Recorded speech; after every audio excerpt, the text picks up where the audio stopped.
Uncovering the heart behind the headline. CBS News Philadelphia. Welcome back to CBS News Election 2024. America Decides. We are still on the air nearly 11 hours into our coverage because our data desk is analyzing the remaining votes. And we are waiting for a vote count that could put Donald Trump over the top to make him the second man to serve non-consecutive terms. That's right. Donald Trump is on the verge of victory with swing state wins across several of these battleground states, enough of them to bring him to 270 electoral votes. You can see the tally right there on the screen with Kamala Harris at 218. Let's tick through these four battlegrounds. Those are the states you see in white. CBS News rates Wisconsin as leaning Republican. Nevada is also lean Republican. Arizona at this hour is a toss-up, as is Michigan at this hour. We rate that because, again, the vote tally is still coming in at this hour, and it's modeled against exit poll numbers. But we are expecting a new batch of numbers in the state of Wisconsin, which we have rated lean Republican. So we could have some news shortly about whether Donald Trump has officially reached the threshold to be named the next president-elect of the United States. We have not heard from Vice President Kamala Harris. Her campaign co-chair spoke to supporters saying go home for the night. And CBS News now projects that Donald Trump is the winner in Wisconsin. That gives him the number of electoral votes he needs to become the 47th president of the United States.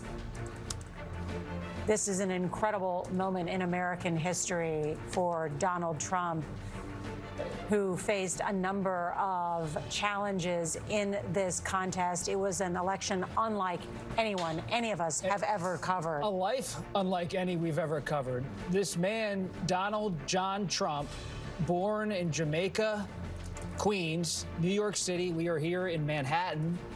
And so many of his friends have always said his goal in life was to cross the river from the outer boroughs to Manhattan. Well, he has crossed the river again to the presidency tonight, winning the presidency, as CBS News projects.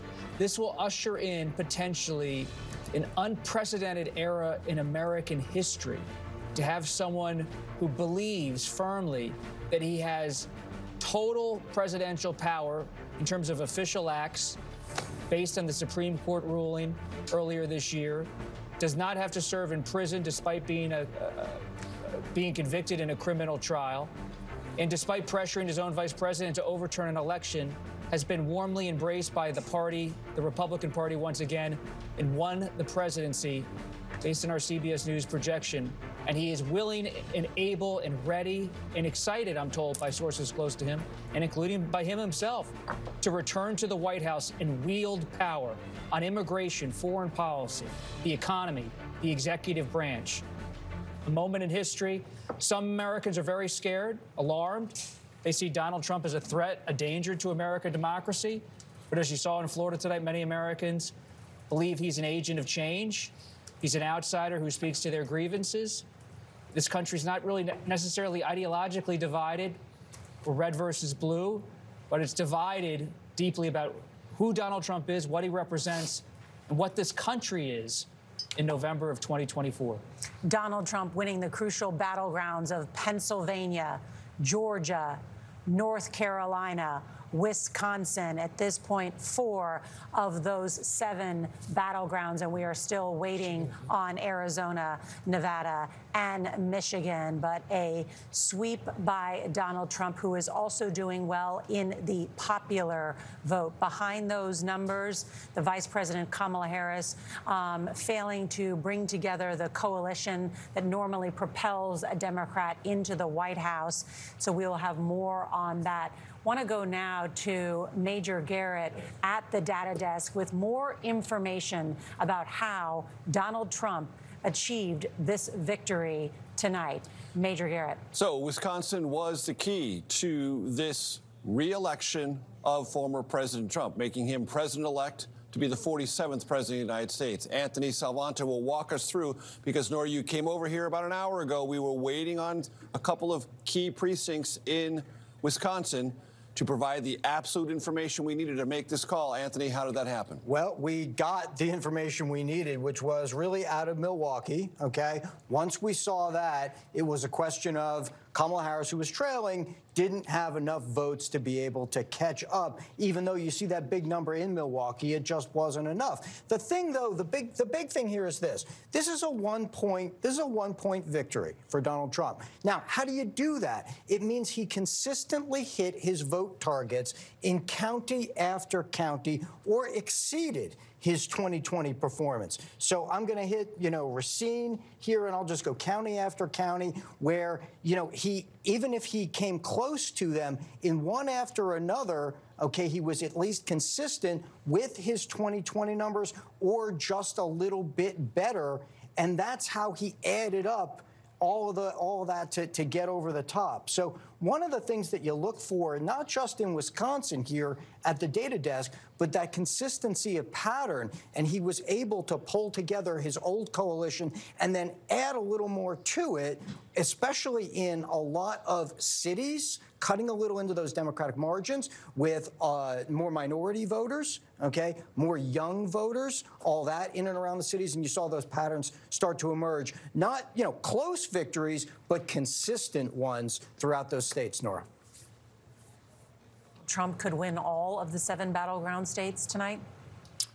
Yeah. Well, maybe not. Maybe not this morning, but yes, he is on pace to win Nevada. He is on pace to win Michigan. Arizona is the only one that still looks theoretically possible for the vice president. But based on the statistics that the data desk has been reviewing, Nevada and Michigan are both leaning very strongly in the former president's direction. I want to be clear about the timing. He could win them. Not necessarily tonight. I'm not sure all those ballots will get counted this evening or this morning, as the case may be. It's the morning. It's the morning. It's all a blur now.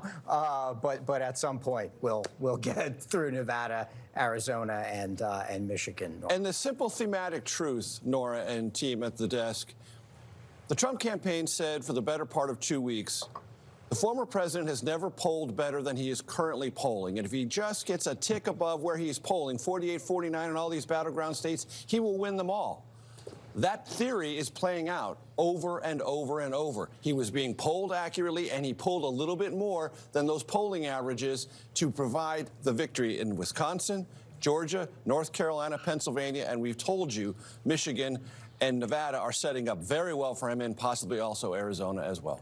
It's an excellent point. Thank you, gentlemen, and Scott McFarland. Donald Trump will return to Washington, claiming a mandate with this big win tonight, and he will also have a Republican-controlled Senate that is back in the majority after 4 years, which will allow him to install loyalists throughout the government, even new choices to the Supreme Court if there are retirements. Explain what that could mean in terms of his legislative agenda and enacting change. Might seem like the die is cast already, but every one of those Senate seats remaining, the more Republicans can get in that majority, the more it bolsters Donald Trump when it comes time to confirm a cabinet, when it comes time for a possible Supreme Court nomination. To get all his legislation through, every race means something right now. So we'll watch Michigan, we'll watch Pennsylvania, Nevada. They all have currency and leverage for Donald Trump, who on January 6, 2025, will have his election certified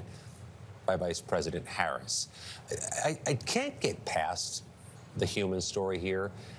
There may be no more polarizing political figure in modern times, but I think everybody can reflect on 116 days ago. Got shot at a rally.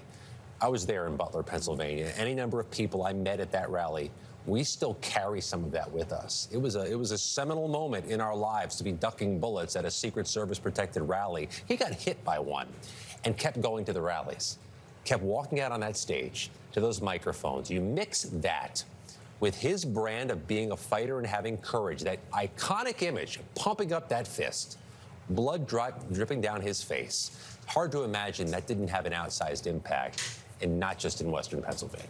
That photo was by the Associated Press's Evan Vucci, Trump's fist in the air. It was put on T-shirts by Trump supporters, hats. Ads.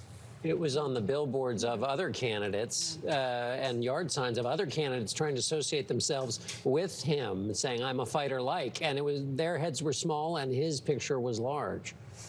It also gave him the opportunity, Donald Trump, to say, which I think resonated with many of his supporters, that God had chosen him to survive that assassination attempt. And while some people recoiled at him saying that, it was another emotional connection for Donald Trump with his supporters. And he gave his speech tonight in West Palm Beach, where it should be underscored, there's another person charged with assassination attempt September 14th on that Sunday while he was golfing at that same area where he gave his speech tonight. That's an apolitical way of connecting with Americans, and it's hard to imagine that didn't have an impact. And Margaret Brennan, the president has said, promises made, promises kept. He has told his supporters, we will fix it. We'll bring in a golden era. What is his record on that? What's he promising to do? Well, if you look at what he delivered in the first 4 years versus what he promised, there was a lot that went undelivered. He did deliver on that single legislative achievement that Gary Cohn was the architect of, the tax cuts. But when it came to, for example, building the wall and having Mexico pay for it, it was something like, just a few miles. You have all sorts of different things that were on his to-do list that he did not achieve. Now, being president and dealing with the circumstances you are handed, such as COVID, was pretty extraordinary. There were things that he actually did achieve that he didn't trumpet on the campaign trail because of the interesting dynamic we have in our politics right now. He could have come out there and said, yes, I was handed COVID, but I delivered you a vaccine because I harnessed, science and business and the great minds and leadership of America. He didn't do that. He played more towards some of these things that enrage, that anger, and by the way, apparently galvanize people enough to get in a car and show up and vote on November the 5th. I think we have to all take time to digest this. We're doing it in the moment, but I don't think we are all quite grasping the gravity of sending Donald Trump back to Washington with the word you used, Nora, a mandate. It's not just the man. It is a mandate. They have control in a significant way of Senate. And possibly the House. We may not know that definitively for a little bit of time, but this is a really interesting message being sent by the electorate tonight. All presidents want to act, and they are frustrated in office by a number of things. Tradition, that you can't do that because previous presidents haven't done it. They're frustrated by having to get reelected, so they have to be careful about the voters. They're frustrated in some cases about, well, that's illegal, Mr. President. You can't do that, so you shouldn't do it. And then finally, in the most extreme cases, by political censure, by impeachment. All four of those latches are unhooked for Donald Trump. He faces none of those limitations. And he also is, in our modern presidency, the president who has been most easily, he has most easily indulged his own id, his own personal desires in using power in his office. The argument that Kamala Harris and her supporters made is that Donald Trump is unstable, unhinged, and unchecked because of the immunity. That message was used after the many of his his chief of staff in particular said that he was a fascist, that he was dangerous, that he was a threat to national security. And the voters today have returned him to office with a mandate, despite those judgments of people who have 4 stars on their shoulders and worked closely with him for several years. It's not even despite sometimes. Yeah. It's without, in spite of. Or without any consideration in a deliberate decision to ignore it. One thing we have to acknowledge, I believe, as reporters, is that on the campaign trail, so many voters do not care about how Trump's behavior and conduct are characterized by his critics or those who believe they are guardrails for American democracy. they are sharply dismissive when the points are raised by journalists and by others. Yes. This is a fact I have encountered constantly as a reporter. Dismissive.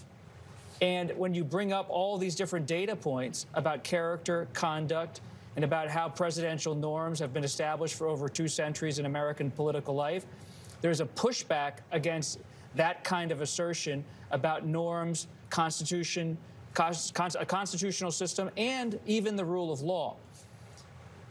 What we have to also, I think, acknowledge as reporters is we are entering a new moment in America that is volatile, where you do not have an acceptance, broadly speaking, of how the rule of law is defined in the United States and how the Constitution is defined. How broad is this mandate, which he is now claiming? Because think of some of the things he said openly during the end of this campaign about military tribunals for his congressional critics, about stripping licenses from broadcasters, about, at some point, deporting millions of people in short order. Can he put that all beneath the umbrella of, I've got a mandate, I said this aloud before you went to vote? And is that the kind of radical change that his supporters think is necessary? Yeah. Yes. Potentially. We should point out we've heard nothing from the vice president. Her campaign had supporters sent home, what was it, around 1 o'clock, 2 o'clock this morning. We've had no word from the White House as to whether President Biden has been informed, whether he's been up watching, whether he will speak to the world about this later today. The only thing on his schedule right now is a security briefing in the 2 o'clock hour that we expect will still be held, but we'll see if he decides to speak, and then when, if at all, the vice president will speak to supporters, and what even is the protocol? Does she go first and then him? Does he have to go first and then her? We'll see in the coming hours. And so far, nobody at the White House has responded to questions about whether there's going to be a change in the schedule today. And all this can be traced back to that fateful summer day in Rehoboth Beach, Delaware, when he's sitting there with his family and a few key advisors, and he decides to exit the presidential race in the summer.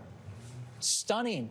And now we end up here with his vice president losing to the one person he detests politically more than anyone. And I would take this all the way back to late May. Remember, it was Joe Biden who said, let's debate. Right. They rolled the dice. Yes. 2 debates. He accepted, Trump did. Biden But it was a devastatingly embarrassing debate. Absolutely. For the president of the United States. This all traces back to that massive late May miscalculation. decision. What a great historical counterfactual. Imagine if Biden doesn't do that debate. Is he still the nominee? But Trump supporters would say that that proved what Donald Trump had been telling them, which was that Joe Biden wasn't up to it, that he was too old for it, without realizing the irony of now we have elected the oldest president of the United States in this moment. You know, one thing that is, as we talk about the projection into the world, one thing that was scheduled, has been scheduled for some time, was the testing tonight of an unarmed ICBM test launch in the Pacific. By the United States as a show of force to say, don't mess with us. We're going through a political transition. We still have the most fearsome fighting force, most lethal fighting force in the world. We are at a state of readiness. But now we're going to have to see what these remaining few weeks and months of the Biden administration will look like. This is not an insignificant transition. This is a world already in a period looking at a rising China in a way that is not just militarily threatening, but in the American infrastructure, as we continue to learn that with these disclosures, through reporting, by the way, that major telecom companies have been breached, that Chinese-linked hackers are within the infrastructure of telecom and possibly able to access audio of phone calls. I mean, we have had major significant security breaches in ways we haven't really been focused on because we've been focused on the election. These are the things that are going to land on Donald Trump's desk. How do you deal with that? How do you deal with Vladimir Putin? Including reports that the Chinese targeted and attempted hacks into Donald Trump's phone, J.D. Vance's phone, and additional officials. I asked the vice president whether she had been targeted. She would not answer that question to me. I want to bring in Democratic strategist Joel Payne. He has been with us as well all night. And Joel, I want to ask you, what do you think this means for the future of the Democratic Party? Sure. Well, first, while we're talking about foreign attacks, let's not forget our elections infrastructure were under threat and duress today as well. The FBI talked about all the attempted interventions that Russian state actors tried to make in places like Georgia, and I think that's worth bringing up as well. But just talking about the future of the Democrat Party, I was recently talking to an elected official in the state of Wisconsin. Actually, Leslie and I did on our podcast, Crosstalk Politics, and he foreshadowed kind of the fall off that we saw in the state of Wisconsin with black voters. He talked about how in urban centers, he is of Dane County, and there was folks in Milwaukee who he said just did not feel a connection to the Harris coalition. They did not feel reached out to. They did not feel engaged. It wasn't for lack of trying. It's just that the connection point wasn't there. And there was a bit of a signal. And I know that there are anecdotes like that all across the country within the Democratic Party. Last thing I would say, there was a controversial paid media campaign that the Trump campaign ran after the debate a few weeks ago. It was around transgender, operations for prisoners. And I talked to a national pollster who had eyes on kind of some of the internals in Harris world, and they told me that those ads did real damage to Harris. And I wonder if she was ever able to fully recover from some of the damage. I mean, Trump in that paid media program really went to work on Harris, and it was suggested to me that, what we assume was her coming back from some of those difficult public, or rather coming back from kind of a low point a few weeks ago, was not completed. Like she had a deficit to make up because of the work that the Trump campaign did in those paid media attacks in October. And that was something that a national pollster said to me. Joel Payne, thank you for your analysis. Final thoughts, Ed O'Keefe. Well, I think we've learned that $1 billion 100-day quest to win the White House is not enough in either regard. He needed more time and more money, and I think there's going to be a lot of questions asked among Democrats about how it is you lost Latino votes, how it is you lost women, and how it is they need to campaign to a country that is changing and clearly worries much more about its pocketbook than about its identity. It's a devastating loss for Democrats who were convinced they were going to make history, and instead a different kind of history has been made this morning. Scott McFarland. For Democrats who want some check on Donald Trump, the vote counting in California and Arizona this week is critical for control of the U.S. House. He's a political giant, eclipsing Reagan probably in the Republican Party in terms of his influence. He is probably the greatest ego and sense of impulse of any president in the modern era, and has fewer checks now on him when he's in office. Margaret Brennan. Nor the irony of a time when we're talking about women's rights at the center of a campaign, and we are now seeing the second woman to lose to Donald Trump in 8 years. And it's something that I think will resonate with a lot of young girls and people around the world who are waiting to see if a female could be commander-in-chief of the most powerful country in the world. Quickly, I'll end with where I began earlier in the evening. I spoke to Trump. He was so calm before the election returns came in, so calm, confident. This is someone who's ready to take the reins again, in his view, not startled at all by the presidency once again coming to him. Trump won tonight as 2024 voters were looking for a leader, someone who would bring about change. And according to exit polls, that change for them was bringing back Donald Trump to the White House. He was propelled by a dissatisfied electorate, dissatisfied with the state of the country, the economy, and the impact of inflation. So an incredibly tight campaign ending with a big night for the Republican Party, a night that was expected to last 4 days, instead ends in a victory at daybreak for Donald Trump. CBS News projects that the 45th president will be reelected and become our 47th president of the United States. He will be the oldest president ever elected in American history, only the second man to serve 2 non-consecutive terms. This is a political earthquake in many ways, regaining the office that he held for 4 years. Trump will have the backing of a Republican Senate to help pass his agenda and bring in his cabinet. What we still don't know is who will control the House in this election. Americans made their voices heard. Thank you for watching, and stay with CBS News for the latest election coverage.